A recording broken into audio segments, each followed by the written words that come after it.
गजा के अस्पताल इसराइल के निशाने पर। तुर्किश अस्पताल में बमबारी से तबाही। इसराइल का गजा का दूसरा बड़ा अल-कुद्स अस्पताल फौरी खाली करने की धमकी। निशाना बनाए जाने का खतरा। अस्पताल के अतराफ में इसराइल की वहशियाना बमबारी। बारूद और धुएं से जख्मियों और पनाह लेने वालों का दम घुटने लगा। अस्पताल में 14,000 अफराद मौजूद। बच्चों औरतों से कॉरिडोर भी भरे हुए हैं। सेव द चिल्ड्रन का कहना है गजा में मौत की आगोश में जाने वाले बच्चों की तादाद 4 साल में दुनिया भर के तनाज़ात में मारे गए बच्चों से ज्यादा है। बमबारी से तबाह इलाकों में इमदादी कार्रवाइयों के दौरान इर्द गिर्द बमबारी की जा रही है। मजीद सैकड़ों फलस्तीनी शहीद, तादाद 8,000 से ऊपर चली गई। जमीनी कार्रवाई में हिचकिचाहट।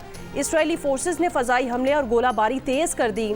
इसराइल का शिमाली गजा में 2 मील तक अंदर घुसने और फलस्तीनी मुजाहिदीन से झड़पों का दावा।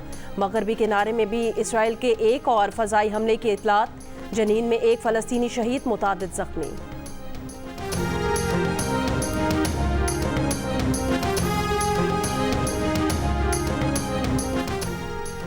गजा में ग़िज़ा का बहरान, कहत के खदशात जन्म लेने लगे। अपनी सरजमीन पर बेबस, गैर महफूज इसराइली हमलों से खौफजदा भूखे प्यासे शहरी अक़वाम मुत्तहिदा के गोदाम से आटा, गंदम और खाने पीने की अशिया के थैले उठा कर ले गए। आलमी खुराक एजेंसी ने गजा में सिविल ऑर्डर ख़त्म होने का खदशा जाहिर कर दिया। अमरीकी हुकाम ने गजा में पानी, खुराक और अद्वियात की कमी न होने के इसराइली दावे पर सवाल उठा दिए। कहा, गजा में काबिल एतमाद बैनुल अक़वामी पार्टनर्स के मुताबिक खुराक, पानी और दवा की कमी बरकरार है। 22 अक्टूबर से अब तक इंसानी इमदाद के 94 ट्रक गजा में दाखिल हुए। 7 अक्टूबर से पहले इन ट्रक्स की यौमिया तादाद 400 से ज़्यादा थी। इसराइल का गजा के कुछ इलाकों में पानी फराहम करने का दावा।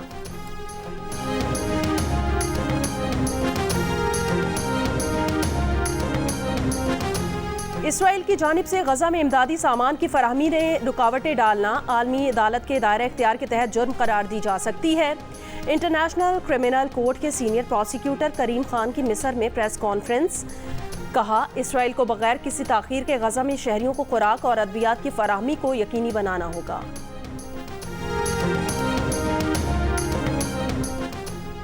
गजा में हज़ारों बेगुनाह फ़लस्तीनियों की अमवात। मुत्तहिदा अरब अमारात की दरख्वास्त पर अक़वाम मुत्तहिदा की सलामती काउंसिल का इजलास आज होगा। कैथोलिक मसीहों के रूहानी पेशवा पोप फ्रांसिस का तनाज़ा ख़त्म करने के लिए इंसानियत का वास्ता। कहा, कमज़ोरों को बर्बाद करना, भाईचारे को ख़राब करना संगीन गुनाह है। जंग हमेशा शिकस्त होती है। जंग बंदी की जाए। अक़वाम मुत्तहिदा के सेक्रेटरी जनरल एंटोनियो गुतेरेस ने गजा की सूरत हाल को मायूस कुन करार दे दिया। कहा, अफसोस, इंसानी हमदर्दी की बुनियाद पर वक्फे की बजाय इसराइल ने फौजी कार्रवाई तेज कर दी। अमरीकी कौमी सलामती के तर्जुमान जैक सुलेवान ने कहा, इसराइल को फ़लस्तीनी शहरियों और हमास में फ़र्क करना चाहिए। इसराइली वज़ीर आज़म मगरबी किनारे के लोगों के खिलाफ इंतहा पसंद यहूदी आबादकारों का तशद्दुद भी रुकवाए। मासूम फ़लस्तीनियों पर इसराइली मज़ालिम के खिलाफ दुनिया भर में इश्तियाल बढ़ने लगा। दागिस्तान में इसराइल से परवाज़ की आमद पर फ़लस्तीनी झंडे उठाए नौजवानों का एयरपोर्ट पर धावा। दर्जनों अफराद टर्मिनल में दाखिल हो गए। एयरपोर्ट के अंदरूनी हिस्से में बंद दरवाजे तोड़ दिए। रूसी मीडिया के मुताबिक वाक़े में पुलिस अफसरान समेत 10 अफराद जख्मी हो गए।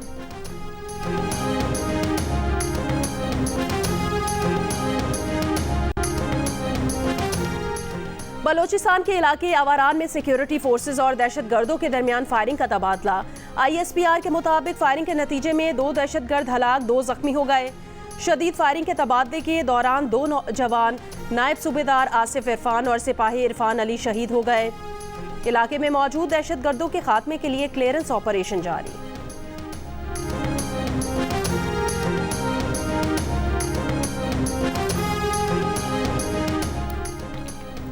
गैर कानूनी तारिकीन वतन की पाकिस्तान से रज़ाकाराना वापसी के लिए आज और कल की मोहलत। निगरान वज़ीर दाखिला सरफराज भुट्टी का कहना है कि 1 नवंबर के बाद गैर कानूनी तौर पर पाकिस्तान में मुकीम गैर मुल्कियों के इनखला के लिए जामे ऑपरेशन होगा। तमाम गैर मुल्कियों के इनखला में 2 से 3 माह लगेंगे। 15 से 20 हज़ार गैर मुल्की पनाह गुज़ीन रज़ाकाराना तौर पर पाकिस्तान से जा चुके हैं। जियो न्यूज़ के प्रोग्राम नया पाकिस्तान में गुफ्तगू में चेयरमैन PTI के इलेक्शन कमीशन में पेशी के सवाल पर कहा, अगली पेशी पर चेयरमैन तहरीक इंसाफ को इलेक्शन कमीशन के रूबरू पेश करेंगे। 9 मई के वाकयात में मुलव्विस शरपसंदों के खिलाफ कार्रवाई तेज करने का फैसला। जराये के मुताबिक रावलपिंडी पुलिस की खुसूसी तफ्तीशी टीम ने मजीद 124 मुल्जिमान की फहरिस्त तैयार कर ली। फहरिस्तें मुतालिका थानों के हवाले कर दी। गुज़श्ता 2 रोज़ में 9 मई के वाकयात में मुलव्विस मजीद 35 अफराद को हिरासत में ले लिया गया। चेयरमैन PTI से तफ्तीश के लिए प्रोसिक्यूशन और तफ्तीशी टीम ने जुज़वियात तय कर ली। मारूफ आलिम दीन मौलाना तारिक जमील के बेटे आसिम जमील गोली लगने से जाँ बहक। RPO मुल्तान के मुताबिक आसिम जमील ने खुदकुशी की। वो नफ्सियाती मसाइल का शिकार थे। आसिम जमील के बड़े भाई मौलाना यूसुफ जमील की तस्दीक।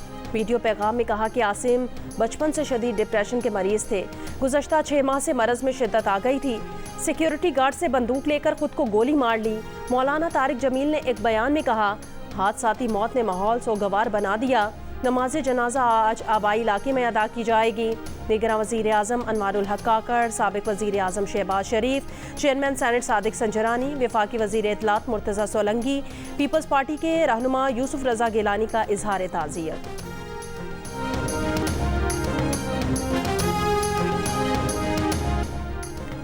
क्रिकेट वर्ल्ड कप में भारत ने इंग्लैंड को 100 रन से शिकस्त दे दी। 230 रन के हदफ के ताकुब में इंग्लैंड की पूरी टीम 35वें ओवर में 129 रन बनाकर आउट हो गई। कोई भी इंग्लिश बल्लेबाज इंडियन बॉलर्स के सामने ना टिक सका। मोहम्मद शामी ने 22 रन देकर 4 विकेटें हासिल की। बुमराह ने 3, कुलदीप यादव ने 2 विकेटें हासिल की। भारत ने पहले बैटिंग करते हुए 9 विकेटों पर 229 रन बनाए थे। जीत के बाद भारतीय टीम 12 पॉइंट्स लेकर पहले नंबर पर आ गई। पॉइंट्स टेबल पर जनूबी अफ्रीका दूसरे, न्यूजीलैंड तीसरे, ऑस्ट्रेलिया चौथे नंबर पर है। पाकिस्तान टीम 4 पॉइंट्स लेकर छठे नंबर पर है।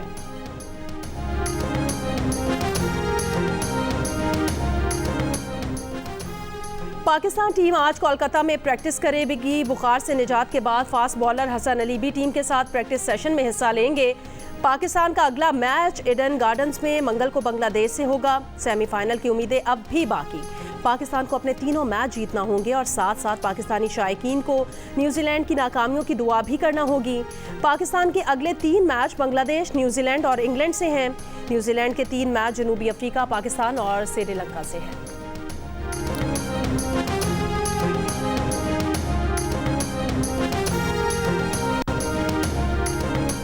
ज़का अशरफ ने वर्ल्ड कप में पाकिस्तान की बुरी कारकर्दगी की वजह बता दी। नजम सेठी ने खिलाड़ियों को लीग्स खेलने की इजाज़त दी। उसकी कीमत पहले एशिया कप और अब वर्ल्ड कप में चुका रहे हैं। खिलाड़ियों की फिटनेस मसाइल सामने आए। नसीम शाह स्क्वाड में शामिल नहीं। दूसरे खिलाड़ी भी थके हुए हैं। परफॉर्मेंस अच्छी नहीं। PCB मैनेजमेंट कमेटी के सरबराह ज़का अशरफ का इंटरव्यू। ये भी कहा कि जूम पर टीवी को गाइड करना इससे पहले ना देखा था ना सुना था। कप्तान बाबर आजम का फ़ोन ना उठाने के राशिद लतीफ़ के इल्ज़ाम पर कहा, राशिद लतीफ़ का बयान गलत है जिस पर अफसोस है।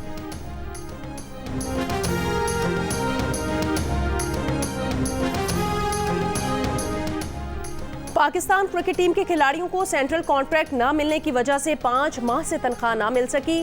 भारत में मौजूद खिलाड़ियों को सेंट्रल कॉन्ट्रैक्ट मिल गए। खिलाड़ियों ने सेंट्रल कॉन्ट्रैक्ट पर दस्तखत करना शुरू कर दिए। जराये के मुताबिक खिलाड़ी सेंट्रल कॉन्ट्रैक्ट की फहरिस्त से नाखुश भी हैं। PCB ने 30 प्लेयर्स को 3 साल के लिए 1 जुलाई 2023 से 30 जून 2026 तक सेंट्रल कॉन्ट्रैक्ट पेश किया है। फॉर्म और फिटनेस से मशरूत कॉन्ट्रैक्ट में PCB किसी भी वक्त कॉन्ट्रैक्ट का असर नौ जायजा ले सकता है। तर्जुमान PCB का कहना है, सेंट्रल कॉन्ट्रैक्ट में ताख़ीर खिलाड़ियों के तहफ़्फ़ुज़ात की वजह से हुई थी। दस्तखत के बाद खिलाड़ियों की अदायगियाँ जल्द शुरू हो जाएंगी।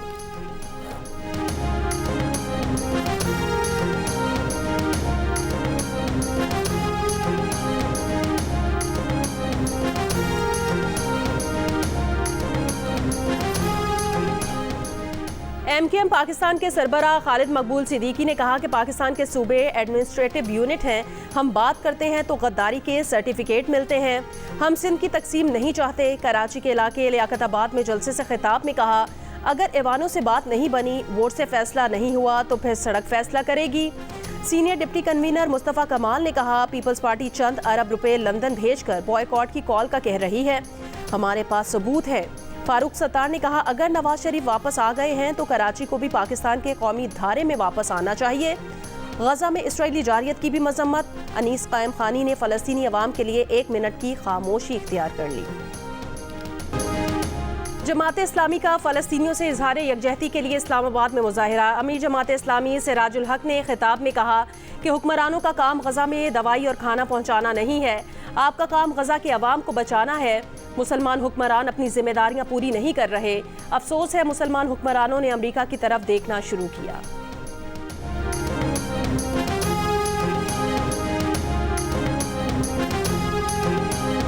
इस्राइल फिर वो आवाज दोहरा रहा है और कहता है कि हमास के मुजाहिदीन की कोई इंसानी हुकूक नहीं है। मैं वाज़ेह तौर पर कहना चाहता हूँ कि दुनिया में एक वाज़ेह नजरियाती तकसीम है। तुम जिन्हें दहशतगर्द कहते हो, हम उन्हें वक्त का मुजाहिद समझते हैं। JUIF के सरबराह मौलाना फजलुर रहमान का फ़लस्तीन की आज़ादी में बराबर के शरीक होने का ऐलान। कोयटा में तूफ़ान अल-अक्सा कॉन्फ्रेंस से खिताब करते हुए मौलाना फजलुर रहमान ने कहा, क्या दुनिया इसराइल की जारहियत नहीं देख रही? क्या दुनिया को इंसानी हुकूक नज़र नहीं आ रहे?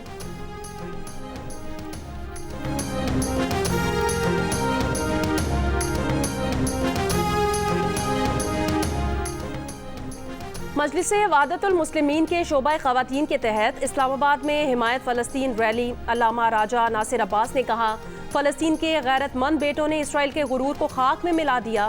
ग्रेटर इसराइल का मंसूबा खाक में मिल गया। शिया उलमा काउंसिल और नासिरान फ़लस्तीन के तहत कराची में रैली। मसीही, सिख और हिंदू बिरादरी के साथ सियासी और मजहबी जमातों के रहनुमाओं ने इसराइली मजालिम के खिलाफ एहतजाज किया। अल्लामा नासिर अब्बास तकवी, अल्लामा हसन जफर नकवी समेत दीगर शख्सियात ने खिताब में कहा, हमास उम्मत मुस्लिमा का फ़ख्र है। मशरिक़ वस्ता में जारी खूनी जंग, इसराइल की जानिब से गज़ा पर बारूद की बरसात और मजलूम फ़लस्तीनियों की पुकार। जियो न्यूज़ के नाज़रीन तक पहुँचाने के लिए टीम जियो लबनान इसराइल सरहद पर मौजूद है। इसराइल और हमास के दरमियान छिड़ी इस जंग की लम्हा ब लम्हा खबर जानने के लिए देखते रहिए जियो न्यूज़।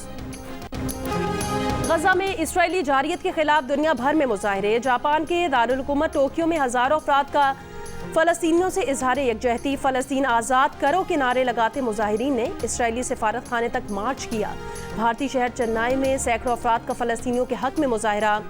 मोदी हुकूमत से इसराइल की हिमायत न करने का मुतालबा। पोलैंड और बेल्जियम में भी सैकड़ों अफराद ने इसराइली जारियत के खिलाफ आवाज़ बुलंद की। स्पेन के दारुल हुकूमत मैड्रिड में हज़ारों अफराद का एहतजाज। इसराइल नस्ल परस्त हैं और नेतन्याहू कातिल हैं के नारे। बैरूत में भी फ़लस्तीन के हक में बड़ा मुजाहरा। गज़ा में जंगबंदी और फ़लस्तीनियों की नस्ल कुशी रोकने का मुतालबा।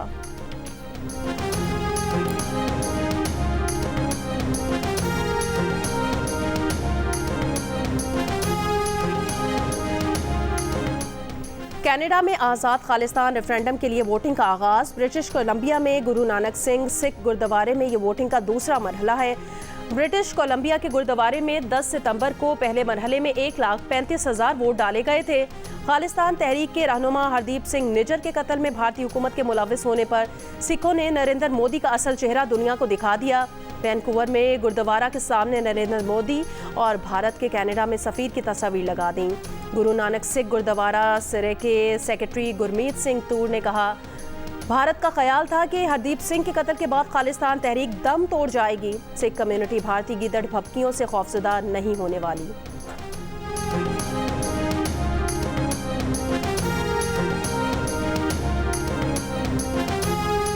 Arts council of Pakistan Karachi, IBA university Sukkur और जियो के इश्तराक से 2 रोज़ा पाकिस्तान लिटरेचर फेस्टिवल के आखिरी रोज़ सहाफ़त का बदलता रुझान। सिंध में उर्दू अदब और शायरी समेत 14 मौज़ूआत पर सेर हासिल गुफ्तगू की गई। इख्तितामी तकरीब में फ़लस्तीन में इसराइली जारियत के खिलाफ और जंग बंदी करके मुतासरीन की बहाली समेत दीगर करारदादें भी मंजूर की गईं।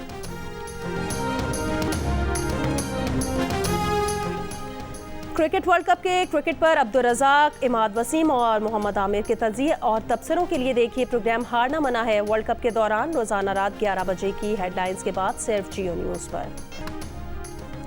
सरगोदा में घोड़ों के रक्स के दिलचस्प मुकाबले इख्तिताम पजीर। मुकाबलों में पंजाब के मुख्तलिफ इलाकों से आने वाले 50 से ज़ायद खूबसूरत और तरबियत याफ्ता घोड़ों ने अपने फ़न के जौहर दिखाए। ढोल की थाप पर रक्स किया और शायकीन से खूब दाद भी समेटी।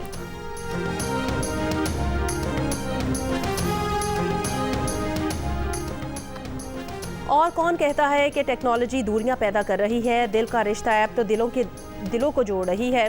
दिल का रिश्ता ऐप ने 40 साला तहरीम और 42 साला फरहान को भी दिल के रिश्ते में जोड़ दिया। फरहान की बीवी वफात पा चुकी हैं, जबकि बेवा तहरीम के 2 बच्चे भी हैं। दिल को छू लेने वाली ऐसी कई कहानियां इस रिश्ता ऐप की वजह से मुमकिन हुई हैं।